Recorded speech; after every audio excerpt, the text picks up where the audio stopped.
আমার বিল্ডিং এর চাইতে ভালো ভালো বিল্ডিং গুলো ডুবে আছে এবং সেই পরিবারের মানুষগুলো যখন বাড়াচ্ছে দেখা যাচ্ছে মনে হচ্ছে যে আমার মা কিংবা আমার চাচি কিংবা আমার বোন বাড়াচ্ছে, কিন্তু তাদেরকে দেখে কিভাবে আমরা বলবো যে ত্রাণ নাও, এই যে সাহায্য নিয়ে আসছি, এটা আমার কাছে নিজের কাছে অনেক লজ্জিত লাগছে।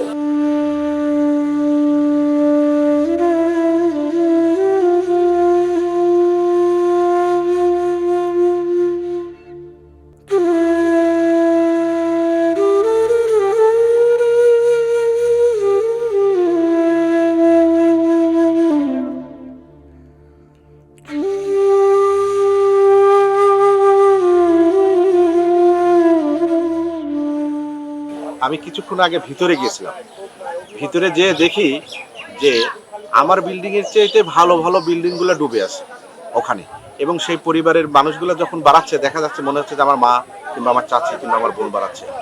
মানুষ দেখলে তো আমরা চিনতে পারি, কিন্তু তাদেরকে দেখে কিভাবে আমরা বলবো যে ত্রাণ নাও, এই যে সাহায্য নিয়ে আসছি, এটা আমার কাছে নিজের কাছে অনেক লজ্জিত লাগছে।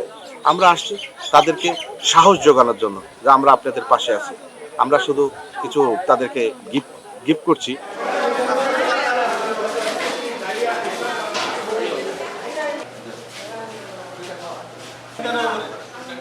আসলে ওনাদের যে অবস্থা আমরা দেখছি মনে হয় যেন আমার আপনার চাইতে অনেকের চাইতে ওনাদের অবস্থা একসময় অনেক ভালো ছিল, পারিবারিক মর্যাদা অনেক ভালো ছিল, সামাজিক অবস্থান অনেক ভালো ছিল, কিন্তু প্রকৃতি এমন একটা পরিস্থিতি তাদেরকে নিয়ে গেছে যেখানে আপনি আমার সাথে গেছেন, আপনি দেখতে পারলেন না কিছু মানুষ ছাদের থেকে নেমে আসলে দোতলা থেকে সেইভাবে বলতেছে যে আমাকে হেল্প করেন, হেল্প চাচ্ছে।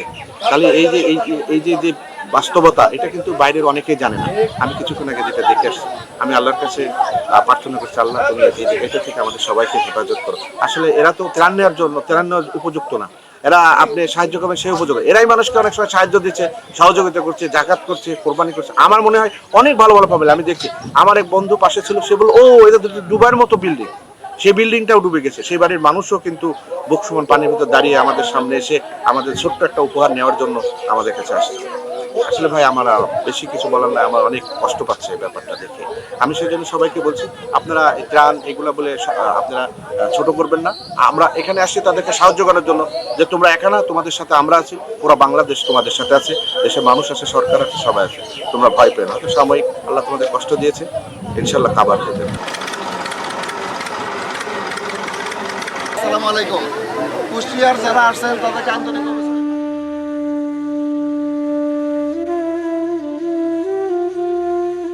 সাহায্য না বলে যদি পাশে দাঁড়াই, যার যতটুকু অ্যাবিলিটি আছে সেই অনুযায়ী তাদেরকে উপরে তোলার চেষ্টা করি, তাহলে আসলে এদেরকে আবার স্বাভাবিক জীবনে ফিরিয়ে আনটা নাকি খুব কঠিন কিছু না ভাই, আমি আসলে একদমই সহজ একটা কিছু আছে।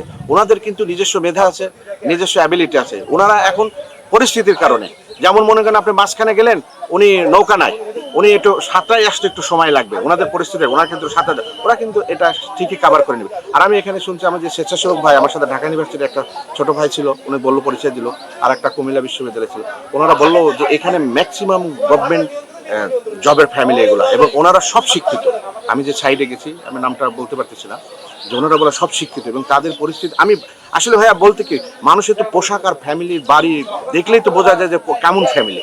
আসলে আমি যেটা দেখছি সেটা দেখছি, আমার কাছে মনে হচ্ছে যে আমার চেয়ে ভালো ভালো ফ্যামিলি, আপনার চেয়ে ভালো ভালো ফ্যামিলির মানুষ এখানে আজকে অসহায় হয়ে পড়ছে। আমরা সবাই বলবো, আমরা তাদেরকে তাড়ানোর কথা না বলে আপনার দেশের সবাইকে বলবো আপনারা আসেন, এসে আমরা তাদেরকে শক্তি যোগাই, যেটুকু পারি আমরা সহযোগিতা হাত বাড়িয়ে তাদেরকে গিফট করি, ওয়েট করে আমরা মানসিক সঞ্চয় করি, তারা আবার যাতে আবার তাদের পজিশনে ফিরে আসতে পারে।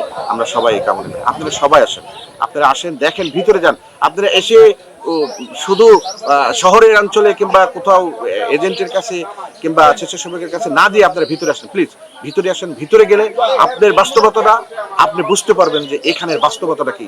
অনেক কঠিন বাস্তবতা ভাই, যে বাস্তবতা আমার চোখে পানি এসে গেছে, আমি কথা বলতে পারি অনেক সময় যে কি পরিস্থিতি। আমি একটা মেয়েকে দেখছি, যে একটা ছেলেকে দেখছি মনে হয় টুকটুকি লাল, দৌড়ে আসছে সে সাহায্যের জন্য। আসলে তো এরা সাহায্য মানে এই জিনিসটা নেওয়ার জন্য না, কিন্তু সে আমরা পরে আবার স্পিড বোট ব্যাক করে আবার গেছে। কিন্তু আসলে যে পরিমাণ এখানে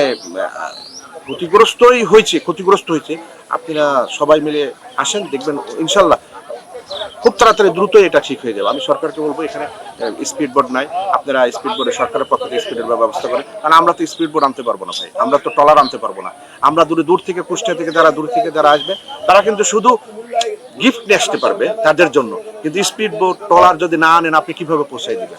আমি 4 ঘন্টা পরে আমি একটা ট্রলার পেয়েছি, আমি এই স্পিড বোট পেয়েছি, স্পিড বোটে কিছু জিনিস আমি নিয়ে গেছি, গিফট নিয়ে গেছি তাদের কাছে, যে আমি ভিতরে যে জিনিসটা অবস্থাটা বুঝতে পারছি, এটা আপনি না দেখলে বুঝতে পারবেন না এর কত কঠিন পরিস্থিতি, কত করুণ পরিস্থিতি তারা যে ফিল করতেছে।